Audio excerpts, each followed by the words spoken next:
नमस्कार मित्रांनो, आज आपण हे जे विडरनं हे इकडे विडर कट करा विडरनं जे आपण दांड काढलेले आहेत, तर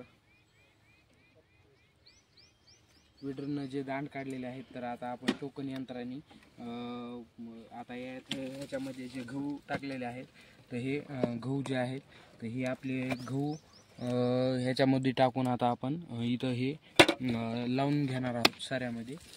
चला तर आपण आता हे चालू करू.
आता ही दुसरी मधली काकडी झालेली आहे.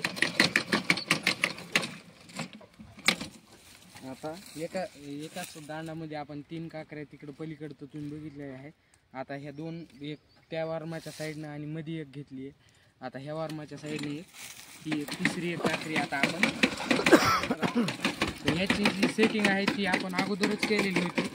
आता हे बघा, हे 30च्या अंतरावर हे 5-6 गहू तोडीत आहे. सकाळच्या व्हिडिओमध्ये मी टाकलेला आहे की गहू कसा उगतो ते तुम्ही बघितलेला आहे. आता हे आपण ह्याच्यात करण्यासारखा गहू आता आपण सोडत आहोत. बरोबर एक 30च्या अंतरावर गहू आपले व्यवस्थित 5-6 गहू तोडतं व याच्यात नंतर सायकल कोळप पण चालू शकतं. त्याच्यामुळं आपण एका दांडामध्ये 3 अशा जे आहेत 3 काकऱ्या गव्हाच्या करीत आहोत.